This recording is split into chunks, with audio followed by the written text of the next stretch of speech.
Good evening, good evening. It actually feels like evening this time. I'm always going between evening and good afternoon, but all this rain is evening today. Plus, I'm tired. So, good evening. Thank you all for joining us for another week of the See Us podcast. So happy to be back. We actually took a week off last week, and so we are returning with you all today with a super exciting and interesting show today, as always. But before we get to that, we always start off with honor and respect to Leroy Powell. If you didn't know, Leroy Powell was 15 years old in 2014. He was a witness to an attempted murder turned infanticide.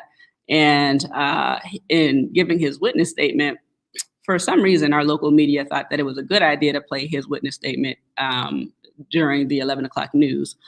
He immediately received death threats, and several days later, he was found dead in an alley. That was absolutely the fault of our local media. They're absolutely accountable for it. Don't let nobody tell you no different. And nobody was held accountable for that child's death. That is the reason why, actually, that's how we got started with the Narrative Justice and the CS podcast. We have to hold our local media accountable for their actions, the way that they show up and do not show up in our communities, the way that they do and do not represent our communities. Like there's power in our voices, and the ways that we're being represented absolutely affects our everyday lives. So make sure that you are always challenging, holding accountable, and engaging our local media, both traditional and non-traditional. As a reminder, it only takes about 25% of the population of the community for change to occur. So don't think that you need everybody on your side to make change, to affect change. Typically out here, I'm small potatoes, like I just do what I do, but we always make it happen. So don't think that you need everybody on your side. When you're standing on the side of right, just keep going. And eventually it'll catch on with everyone else, and that change that you're looking for, that you're seeking, it will occur. There is real power in our voices. Make sure that you tell your story. Don't let anyone take your voice away. That is where our power comes from. So if you have a story to tell, make sure to hit us up. You can email me at racialjusticeandmedia@gmail.com, or you can give us a call at 412-453-6309. If you call the number, make sure you leave a voicemail, or you can text that number. I'm not going to answer it immediately, so I will return your call. Just look out for that. So if you call and you get the voicemail, expect the voicemail. I do not answer my phone ever. So a little honesty for you. A couple of updates. First, I want to say, give a birthday shout out to a good friend, Neil Sims. He was a guest on our show several months ago, actually. Neil had a birthday not too long ago. And, just want to make sure that we are loving and respecting on our people and our brothers, especially the folks who are making it happen, no matter what their tragedy is. And if you want to know a little bit more about what Neil has been facing, you can check him out. He was on our show a couple of times, actually. Today, later on this evening at 7 p.m., make sure that you catch today's news, Changing Our Narratives. That will be streaming live on QK Productions, who's also our producer. On YouTube, that's at Black News 325. Twitter, that's Black News 325. Also, a reminder, my other hat, I run the Wellness Collective. We are currently assisting in the rent relief for Allegheny County. So if you are a person who is struggling with rent or utilities, you can call Action Housing. You can check them out online at covidrentrelief.alleghenycounty.us, or you can check us out at our drop-in center in McKeesport. Address is 337 Fifth Avenue, McKeesport, PA 15132. We're open Monday through Friday. Most days is 10 to 6. On Thursdays, it's 12 to 8. We have plenty of space. You can hop on the computer, get your application done, ask any questions, just come kick it with us. We also have a food pantry here, and we will soon have a clothing closet with free clothes. The food pantry, of course, is free food. So if you need anything, come check us out. If you would like to donate, same information, 337 Fifth Avenue, open at the same time. Feel free to drop off food, other household essentials like cleaning and hygiene products, et cetera, et cetera, et cetera. I think that's all the running of my mouth I want to do right now. So I'm going to let that be that. because I want to get to our guest today. So today we are going to have Turahn Jenkins, Esquire, on to discuss, first of all, just his experience as a lawyer in Allegheny County. Also, if you were unaware, Turahn ran for the DA in 2016, I think, or no, 2018. Sorry about that. Or 2019. I don't know what day it is now. But 2019, Turahn ran for DAC, and given the new interesting happenings from DA Zappala's office, namely him putting out a word to not allow attorney Milton Raiford or accept any plea deal from Milton Raiford, and the controversy around that because he called out the racism in the courtroom has been very interesting. So we have Turahn on here to discuss his thoughts and experiences. So I'm going to give myself a beat. Turahn, how are you? Good evening. How you doing? I'm doing good. I'm doing good. Thank you so much for joining us today. Thank you for having me. I appreciate it. Most definitely. So Turahn, really quickly, anyone who knows me knows that I got a thing about transplants. So I'm always digging in like, well, where are you from? Can you tell us where are you from? I'm born and raised in Pittsburgh. I actually grew up outside of Pittsburgh. I grew up in Monroeville. I live in Churchill now, but I've always been in Allegheny County. Word up, word up, word up. Thank you for that. And tell us, how did you get into the legal field? What made you want to be a lawyer? Man, that's a long story. It just kind of happened. This isn't anything that, I've always wanted to do. My mom kind of forced me to go to college because I didn't want to do anything after high school. So I ended up going to college and had like 10 different majors. And then I ended up studying criminology, and I really liked it. So about my senior year, a friend of mine said, you know what, you should go to law school. I laughed like, law school? Please, I'm happy just getting this degree. So I ended up applying. I didn't get it initially. So I did social work for a few years, and then I decided it was time to go back. So I ended up at Duquesne Law School. And I always thought that I would be like a corporate lawyer or something, along those lines. And then I ended up working in federal court. I got an externship working in federal court, and I just watched trials every day, all day. And I fell in love with the craft. After I graduated, I ended up working in the public defender's office. Again, this isn't anything that, I thought that I would ever be doing. But once I started working in the public defender's office and I realized the impact that the criminal justice system has on everyday people like us, I knew that this is where I needed to be. This is where I needed to take my skills and my talents. So that was back in 2004, and I've been working in this system ever since then. I wore many hats. I was a law clerk, prosecutor, public defender, law professor. So, there isn't too much that goes on within the system that I haven't had firsthand experience, whether as an attorney, a professional, also within my personal life. I've had friends and family that have gone through the system, have relatives who are incarcerated now. So it hits home. This isn't just a job for me. This is my life. Word up. That's so dope, because it didn't start out being your life. It was just like, okay, like, I guess this is what I'm going to do. And then it became your life. Do you know where in your career that shift happened from it just being a thing? I know you said that you fell in love with the craft, but what made you fall in love with the craft? Like, what made you not only fall in love with the craft, with the doing, but felt attachment to what you were doing? My experience, as a young Black man growing up in Pittsburgh is no different than anybody else's. I've had some very traumatic experiences growing up, dealing with law enforcement and things of that nature. So when I started working in the court system and I see people come through that system look just like me, and I know that, that could be me. It still could be me, but for one mistake or a bad encounter with a police officer, an overzealous police officer, I could be coming through the system just like me. So I took it upon myself to, not just think about myself. I need to think about people who look like me, the people that are coming after me, my children, my nieces, my nephews, because, we need people in this system that are going to advocate for people to look like us, because this system is devastating. And if you don't have people within the system that realize that and appreciate that and recognize the humanity of other people who are coming through, you're just going to see, a continued course of action, which is actually what we're seeing now, because the people that control the power structure don't recognize our humanity and don't recognize us as being equals. And I do believe that is why our criminal justice system is in the state that it's in, not just here locally, but on a national level as well. Yes, absolutely. Really quickly, you had mentioned that you worked in the public defender's office. I know you had a pretty significant role there. Can you talk about your time in that office and what you served as?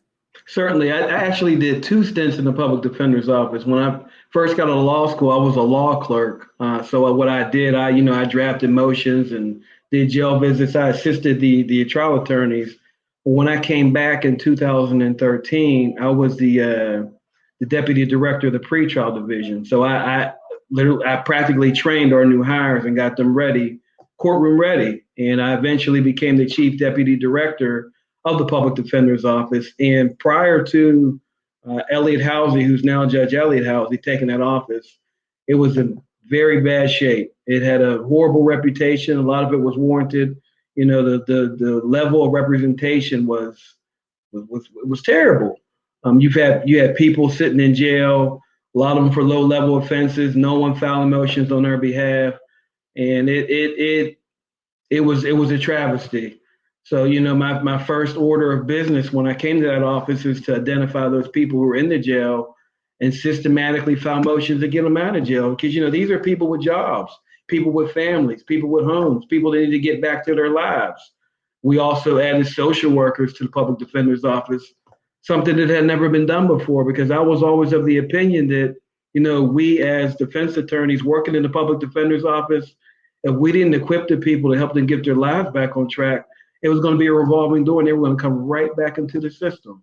We also made initiatives to terminate people's probation. Allegheny County leads the country in probation. We sent this to people 5, 10, 15 years of probation. And, one little misstep, whether it's you fail to pay your fines and costs, or you have a dirty urine, you're late for a hearing, we'll lay you right back in jail. So it's like, why are we doing this to people? I've always been of the opinion that we got to treat people like people. We've gotten so far away from that. So I'm very proud of the work that I did while I was in the public defender's office.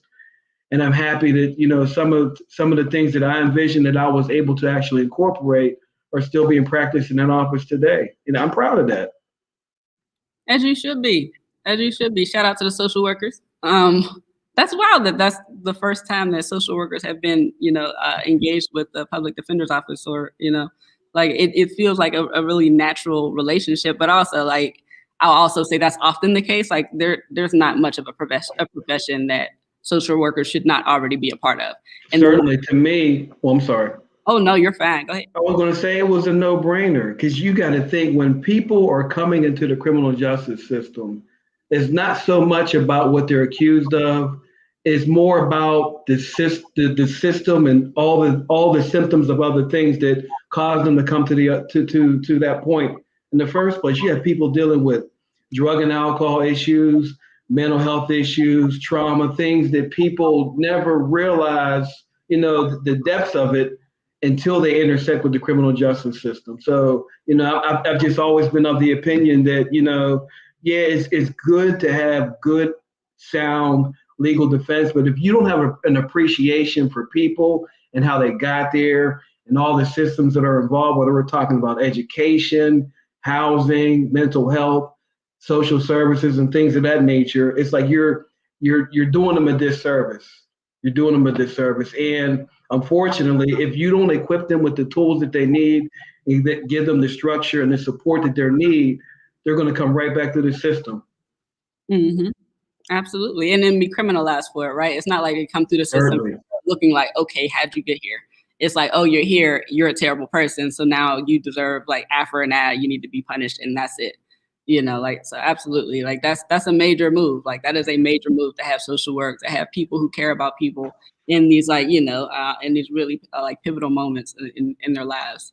absolutely. When I was in the public defenders, I always trained our young attorneys. I'm like, look, the people that are coming through this system, they are at the lowest point in their lives. And up until this point, nobody has listened to them. The police haven't listened to them. The correctional officers haven't listened to them. This is their first opportunity to be heard, and they should be treated with the utmost respect and compassion, because at the end of the day, we are all one mistake away from coming through the system, or one bad encounter with law enforcement. You don't necessarily have to be doing anything wrong, and you can end up in this process. Yes. To that, I want to touch on a particular case that it's funny because you're actually this is your second time on our podcast. The first time you came was with Terrell, but I do want to ask one more time. Well, I want to ask, is there anything else that you remember of significance from the public defender's office? Any policies, any just programs, ways about the public defender's office that you implemented or was a part of while you were there? And I'm just curious. Yeah, it's funny you say that, because now that I'm no longer in that office, some of the younger attorneys, this is kind of segue to the direction you're going. Some of the attorneys, they still say the most impactful training that they had while I was there was when Terrell came in to speak. And just by way of background, Terrell Johnson is a young man. He's a grown man now, but at the time he was a young man that was sentenced to wrongfully convicted of a murder back in 1994, and he did 17, almost 18 years in prison for a crime that he didn't commit. And I kind of have a special connection to that case because it was a case that I always followed. But long before I was even an attorney, I was in high school reading about Terrell Johnson in the newspaper, just fascinated by it because there was so much controversy behind it when he was convicted. So it's like I've always followed it. And then, 17 years later, I get a call from a judge saying, do you want to take this case? It came back on appeal. You want to take the case. So it's like, even though they told me the name, I didn't really catch it until I got to discover it. I'm like, this is that case I've been following my entire adult life. And to be able to be the attorney and to actually have a hand into his exoneration, into his freedom, it's something that no one will ever be able to take away from me. And it's something that I always tell my kids and my grandkids, because we stood up and we fought against the system. We fought against an injustice and we won. And all these stories don't end happy. We were just fortunate enough, by God's blessings to get that victory. Yes, absolutely. And the thing that many things bother me about that case, but the thing that stands out to me about that case is that the DA's office knew that he was innocent, and they still pushed forward, even though they knew that those witnesses weren't being truthful, and they still plugged away. And it's like, that'll never sit well with me. They would have been okay with sending him back to prison for the rest of his life for a crime they knew he didn't commit, using the testimony of witnesses they knew weren't being truthful. Where's the justice in that? Shout out to Terrell Johnson and Sandra Cole McCamey. She was definitely hand in hand with this. Yeah, and if I could speak for a moment on Sandra, it's like she She is the reason why Terrell was able to get his case reversed. She was single-handedly created a movement that garnered attention, which allowed him to get a new trial. She is an incredible human being, and I always tip my hat off to her, because if it wasn't for her and her determination and tenacity and her belief and her strength, we may not be having this conversation about Terrell Johnson. He could just be another individual who just got lost in the system, left to languish for the rest of his days in the Department of Corrections. Period. And speaking of Auntie Son, she was actually on the show several weeks back as well. She's currently fighting for her mother to return home. Her mother has been taken into care at UPMC Montefiore, and they're attempting to take her to a home. I'm not sure if they've gotten her there yet or not. I just know the last time I talked to Miss Son, it was still an issue. Their family has everything that they need to care for their mother, for their matriarch. They want their mother home, and for some reason, the doctor, Bruce Rollman, is not allowing that to happen. The social worker on the case is not being active. So Ms. Son and the Cole McCamey family are asking that you call UPMC Montefiore at 412-692-4888 and ask for Bruce Rollman to be removed from her mother's case. If you want to reach out to Ms. Son directly, you can hit her up via email at poorlaw@gmail.com or 412-670-8.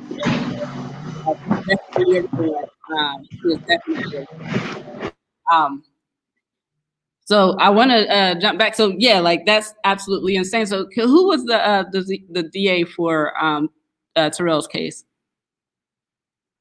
The first time or the second time? Both. The first time he went to trial back in 1994, it was now President Judge Kim Clark. When it came back on the appeal, it was an ADA by the name of Russell Broman. Word up. And I asked because we also had Miss Cecilia Coleman on. Shout out to her. She's been advocating for her son, Joe Hall. Joe has been in jail. Joe and I are about the same age. He's been in jail for, I think, 14 and a half years now. And he got 14 and a half to 35 years for a murder that he was not present for. And very similarly, there's no substantial evidence at all against them. But who is it? Cashman. Judge Cashman pretty much has checked out altogether. In fact, the last hearing that I'm aware of that they had an evidentiary hearing recently, and Judge Cashman fell asleep during the hearing. Even though like the witness that, came forward, X amount of years ago has now said that, he was lying, like all of the things that are falling apart, the little bit of whatever they had was falling apart, and Cashman fell asleep during this man's hearing. This is his life. He's been in jail since we were kids. We were 17 years old when he went to jail.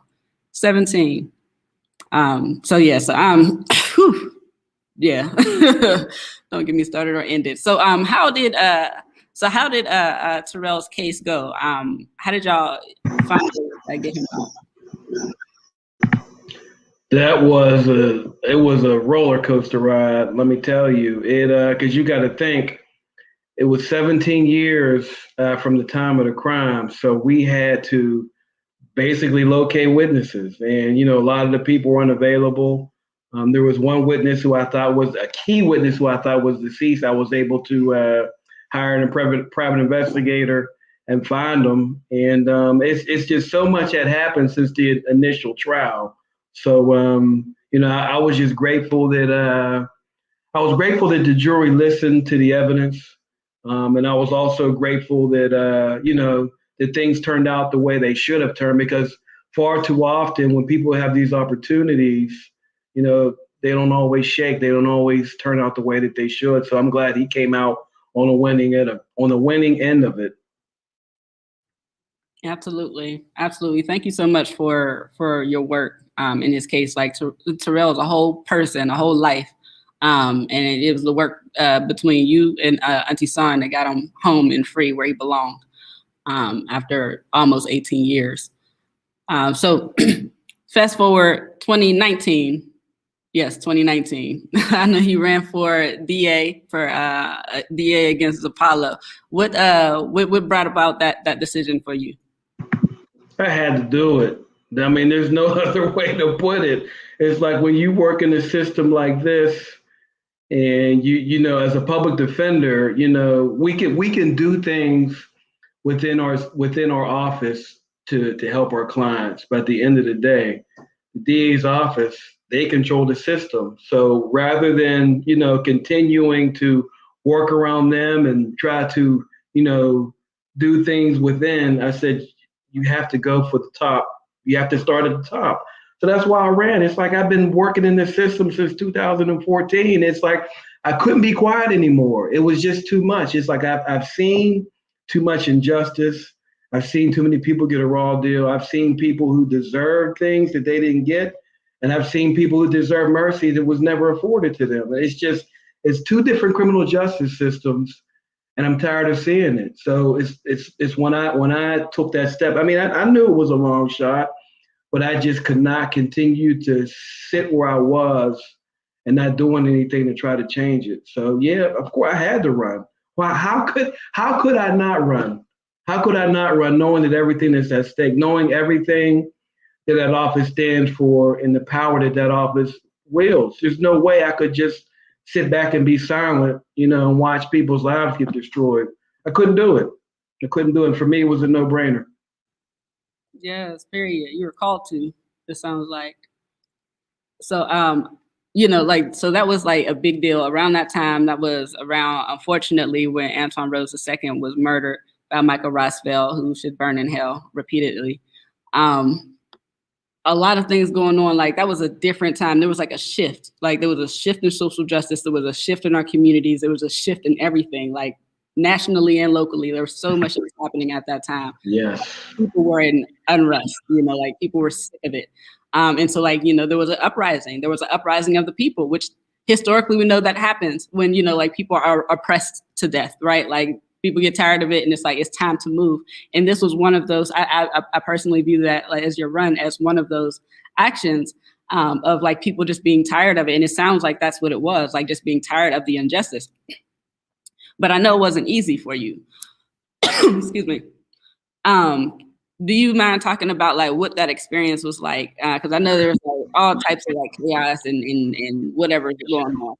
Certainly. I was completely new to politics. I never had any desire to engage the process. I was a family man. I had to go to work, come home and be with my wife and kids. But, it just got to the point where I felt like I was called to do something bigger than me. I couldn't be selfish. It's like God blessed me with so much, to be an attorney. And I wanted to use my gifts, my talents, my education for the betterment of the community. So when I ran, it's like I knew that politics was going to be rough, but I honestly didn't have a full appreciation for it. It was an away game in every sense of the word.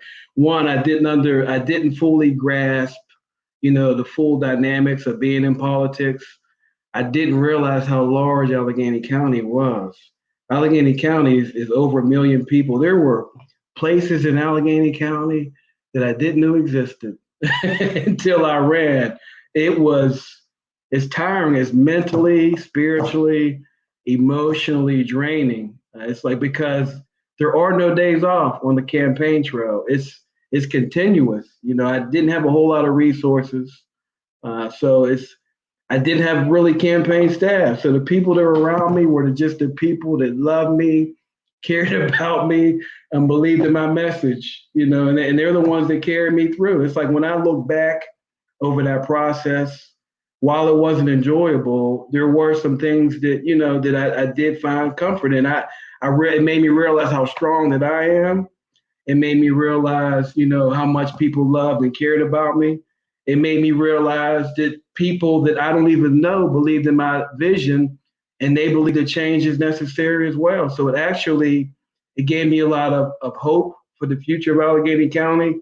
And I just hope that, that we just continue to have this level of awareness for that office, because before you know it, that office is going to be up again. Whether or not he runs again, I don't know, but we just have to be careful. Another thing that, I didn't fully appreciate was the fact that I didn't know how many people didn't know what that office was. It's like I would go places, they didn't know what the office was. They didn't know who the current district attorney is. They didn't understand the role. And it's I really don't fault them, but at the same time, it made me realize how important voter education is. Because if we can't just go to the polls and just blindly, uh, vote for these people, we need to know who these people are. We need to know their background. We need to know where they stand on the issues. Because if you don't, you're going to end up what we have now. He's been in office for 20 plus years without a challenger until that election. So it's like I just, for one, I call myself a man because I am a man, and I can't sit around and let an injustice to continue to go on when I have the power and the motivation and the skills to do something about it. I wasn't going to let it happen. Talk about character and integrity. I appreciate that. Shout out to my husband, Christian. I was going to say that. He's going to say it before me. Though, you didn't pull out the win, that you still got 41% of the votes, which is huge, right? Like, as you just said, Zappala is a 20 plus year incumbent. And so to pull that many votes in your favor, and you being brand new, to the political scene, like, kaboom, guess who's in the room, and took that many votes, that's pretty major. That's nothing to cough at. And to me, that says that people are ready for a change and people want change, well, let me ask you this, if when the next election cycle for DA comes up, are you going to run? Will you consider? You know what? I'm actually content what I'm doing now. But you can never say never to anything. I've learned that very early on. But what I would hope, that, that the next person that takes that office, I would hope there would be somebody of color that actually understands the complexities of the criminal justice system and how it impacts people that look like us. Because for far too long, I think we've only had 2 DAs in the past 40 plus years, and we've never had anybody of color. We've never had a woman. So it's time to change that narrative, because if we keep going down this course, it's just going to be more the same. It's more the same. And again, running for office is not for the faint of heart by any stretch of the imagination. So I'm always going to be someone that's going to be advocating for our community and advocating for justice. I just don't necessarily know that engaging in that political process is where I'm supposed to be at this time in my life. I don't. That's just my honest answer. I feel you. I hear a lot of hearts breaking around the county, like, no. But that's real, though. That's real. And there's way more than one way to skin a cat. And maybe it looks like, grooming the right person to be in that position to take that office, because we certainly need it, right? And I want to hold this particular space really quickly. I don't mean to take too much time, but I think it's important. First of all, the understanding of what this office does, is super important. And I think so much of politics is ignorance, relies heavily on ignorance. That's how folks are able to kind of sneak their way into offices that they don't belong in. And that's how bills and laws are made, policies are made that should never be in place. And it's largely, folks just don't know either what it is, or that it's even happening, or that it exists. I also, as you were talking, I was thinking about how a politician, an elected official, what they do today doesn't only affect today, it carries on, right? And so when we have folks in office longer than they should ever have been, what they're doing in that additional term that they got away with, they're doing things, they're not just sitting there, they're affecting people's lives. And an office like the DA's office, that's literally life or death for so many people, countless many people. Right. And then, so the fact that we had Zappala in here for this long, and I cannot let this go without addressing this weird sort of uprising against you when you were running. I know there was a meeting that was had. I know there were LGBTQIA folks present, and they did not like a response that you had to one of the questions. Do you feel comfortable talking about that? If not, that's fine. And if not, do you feel comfortable with me talking about it? You can talk about it. I talked about it a lot. I feel you. So I mean, like, you know, and I'm gonna take from what I know and what I remember from it. I know there was a meeting. It has, you know, there was a question asked about the church that you were attending at the time or attending currently, and there was something brought up about them having done conversion therapy either in the past or present, and then there was questions asked about like whether you believe in or support LGBTQIA lifestyle, and the answer that you gave just didn't feel acceptable to the folks who were asking, which honestly, like, and then you can clarify what that answer was or whatnot. But like, I feel like there wasn't space for you to actually have a real conversation with anybody. I don't feel like your actual responses were taken into consideration, because if we're talking about a person who is running for a political seat, and the hangup is their belief systems, quite frankly, that a lot of us are raised in, if we are being honest. You know, like there are those of us who have found our wokeness, who have like deviate, who have different foundational beliefs, and that's all fine.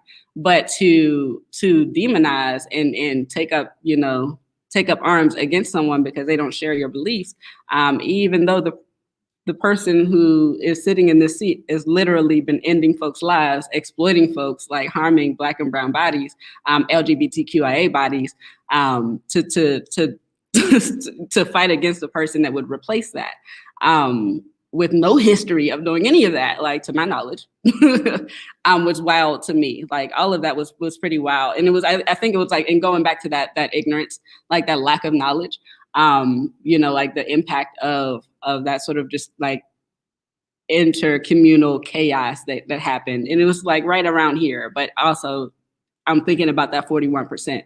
And I'm thinking about how that 41% likely would have been higher, could have been higher.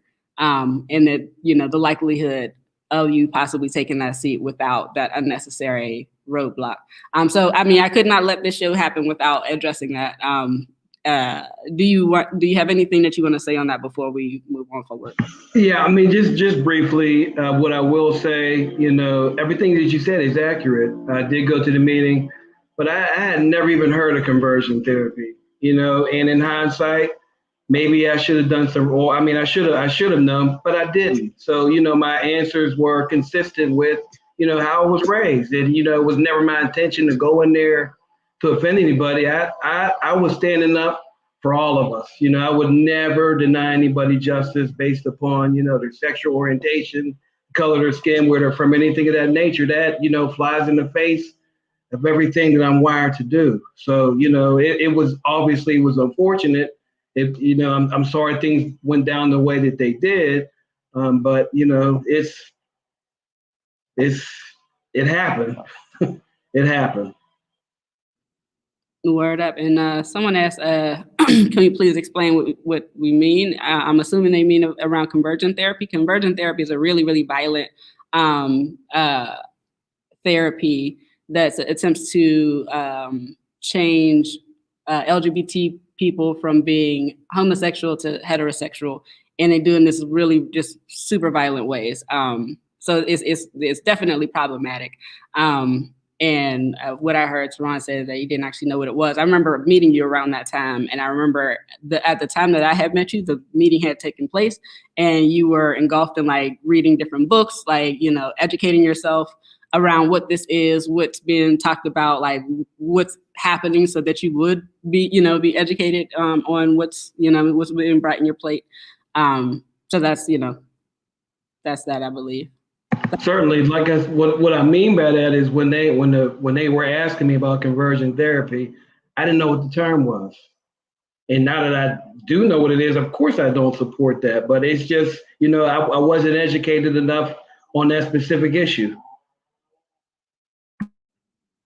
Word up, word up. All right, so we can leave that alone for now.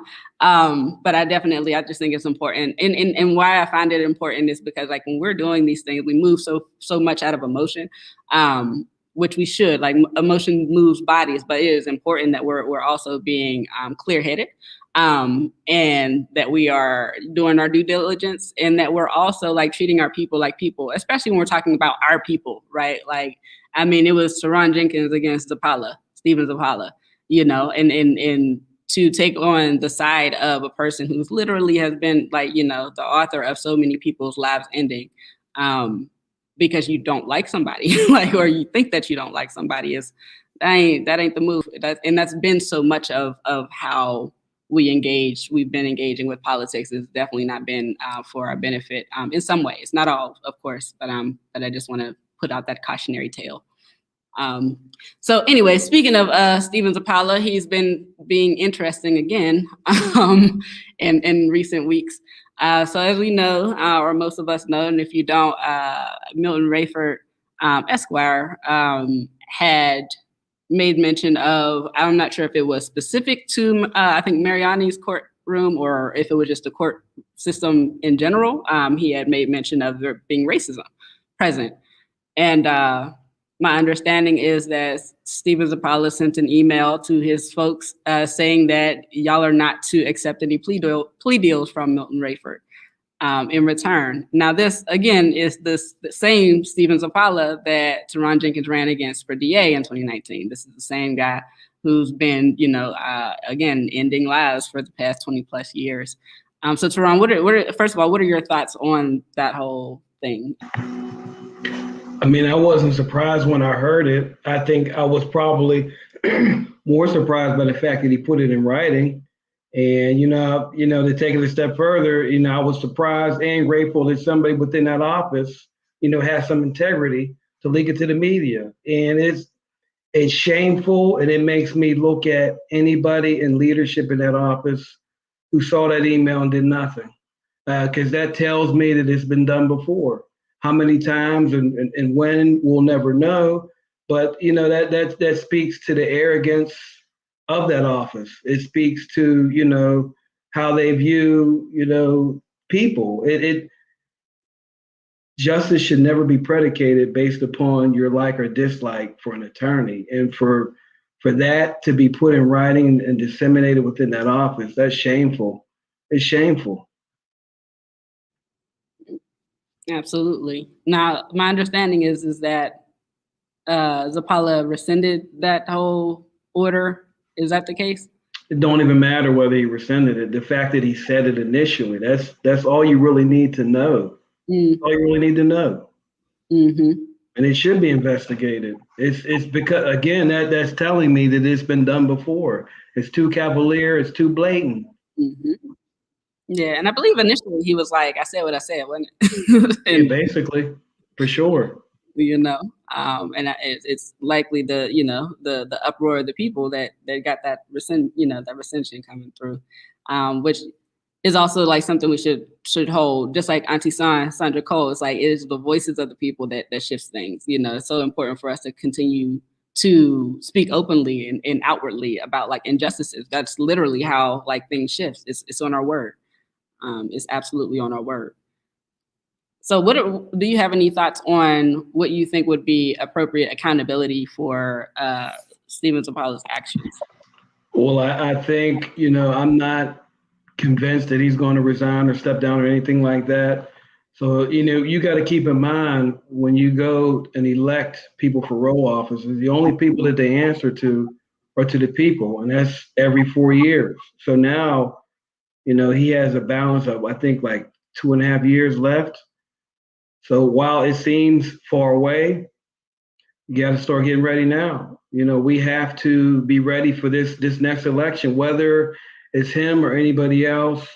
That office is far too important. It's like we focus so much time on the presidential elections and U.S. senators and things of that nature. While those are very important races, you need to look at these local elections, especially the district attorney's office and these magistrates, because they have the most direct impact on our everyday lives. And especially when you look at the district attorney, because they are the gatekeepers to the criminal justice system. They determine who's charged, who's not, whether someone gets bail, whether somebody sits, whether they get probation or a prison sentence. They control the system. Absolutely. And so experience, your political experience, right? What would you say would be helpful as far as us getting ready for this upcoming election, which, upcoming meaning 2.5 years away? What do you think would be, helpful for the people and for a potential candidate, a decent candidate to do to prepare for that? This is my thing. There is so much going on in this criminal justice system right now, whether we're talking about the email that he sent out, the disparities between black and brown people. And if you're silent now, and then all of a sudden you're offended in 2.5 years when this election is up, I'm going to ask some questions for you. It's the people that are calling out injustice now. Those are the people that you need to be paying attention to, because they recognize the injustices and they realize that things need to change. So going forward, we need better voter education. People, again, they need to be educated on what that office is when we vote for it, because we cannot fall asleep at the wheel again. Because like I said, maybe he doesn't run again, but there could be somebody waiting in the wings could be just as problematic to our community for the next 4 years going forward. And you know how difficult it is to remove an incumbent once they're seated. So this is, in my humble opinion, this DA's race coming up next is the most important election for the future of this region for generations to come. Yeah, like you said, there's only been 2 DAs in the last 40 years.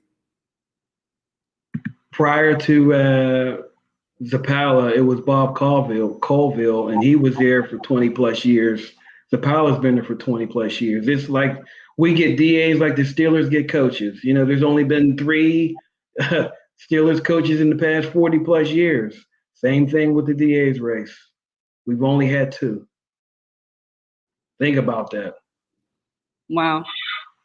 What do you think we're looking for as a community in a DA? Like, what are some key and necessary qualities in a DA? Keeping in mind that, though a black person, a brown person, but a black person in that office will be, crucial. That would be a game changer. However, all skin folk ain't our kinfolk, not every black person identifies with being black. So what are some key characteristics, qualities do you think we would absolutely need in that office? Somebody with compassion, somebody that knows the system, somebody knows, what that means to have that scarlet letter of a criminal conviction, whether it's a misdemeanor or a felony, because it follows you all of your days. Somebody that is actually put in work, somebody that has a demonstrated record for working in this system, because what you're going to find, remember we had this conversation, what you're going to find when this election comes up, there's going to be people that you've never heard of, have no background, have no experience working in this system, and all of a sudden they're going to be champions for criminal justice reform, when they probably don't even know where the courthouse is and don't even know where the jury room is to pick a jury. You got to be very careful, because they're going to come. They're going to come. So we need to start looking at people now. Who are the people that are actually being impactful? Who are the people that are actually helping people to move this system forward? Those are the people that we need to be looking at. Not these people that are coming, just because they see an opportunity, because those people are running for the wrong reasons. And we're going to be the ones that feel the full brunt of it. Absolutely. Absolutely. Could not have said it better myself. Awesome. Thank you so much. So if we ain't going to see you on the ballot, maybe, where can our community find you? Where can the community support you? How can the community engage with you? Me individually? You individually, you as a lawyer, what type of law do you practice? Certainly, I do exclusively criminal justice. Yeah, I do criminal justice. I do criminal defense work, but I do some guardianship, a little bit of personal injury, but 95% of what I do is criminal defense. This is what I know. It's my passion. Word up, word up, word up. All right. Is there anything else that you feel is important to say before we cut out today? Again, just be ready, because this seed will be here before you know it. And just remember to just be cognizant of the people who are running. Think about, what I'm telling you in terms of their background. because a lot of these people are going to run for this seat and they're doing it for the wrong reasons. People, they just want to grasp at the power and they don't realize, how impactful that role is in terms of, you know, helping people get their lives put back on track. You can literally make or break somebody, working in that office. And we need people to recognize that, and people want to turn that narrative around. There's so much good that can be done in that office if you have the right people working in it. And right now, we're going in the wrong direction. Yes, absolutely. And I want to underscore your comment about voter education one more time. It is super important that we understand what these offices do and what they do not do. And that's across the board. Fun fact, in my previous life, when I was working in gun violence prevention, I actually did voter education. And there's a couple of folks, shout out to Mike Dixon and Demetrius Baldwin. They're both looking into doing voter education work. So I'm actually going to share my curriculum with them. So hopefully they take it off and do things with it. But if anybody else is interested in doing voter education, it's important that we have it and that we do it. And do it with clear conscience that we're here to educate our people, so that we're prepared for these next elections. I always find it interesting, or personally, I feel like it's that we should vet our people before they hit a ballot. Personally, I mean, that might be pipe dreams a little bit further up the line. But I honestly do feel like, if you're going to run as the Black candidate, then probably the Black people should probably be the ones to say that this is who we want to represent us. Like, you shouldn't just be like, kaboom, guess who's in the room, but that's my personal whatever. I agree. I agree. There are some people of color who can be dangerous to the Black community. Let's be real. Let's be real. Let's be real, right? And as you said, like, once these folks get in office, it's really hard to get them out. And if the people who are representing us do not value us as people that can do a lot of damage, and they do, right? Like, they do consistently. Ramirez's mother, Ramir Talley, there's no justice for his family. Tasha Talley is still dealing with the loss of her son with no justice, and it's not just Tasha, it's Michelle Kinney, it's Sequoia Jeffries, it's X person, right? And family. And these are our community members. When we lose one, like, that fractures our entire community, no matter big or small. It's a ripple effect. And, a tree is recognized by its fruit. So you got to look at people's works and their deeds. Look to see what they're doing now and what they've been doing historically, because that'll tell you everything that you need to know about an individual. Don't go by what they tell you, because they'll tell you anything. You need to look to see what they got. What have they done in the past to substantiate what they're telling you now? Because again, in 2.5 years, everybody's going to be touting criminal justice reform, but everybody's really not going to be about that business. Period. People are strikingly consistent. So definitely, like, I don't care what people are saying about themselves, about other people, about this or that, whatever. Like, what is the work? What is the work when nobody's looking? Not like, oh, they decided I'm going to run in 2 years, so let me get this together. Let me start volunteering and doing whatever. Let me start showing up in these Black neighborhoods or doing whatever. Like, what have they been doing historically, right? Because ain't nobody false prophet.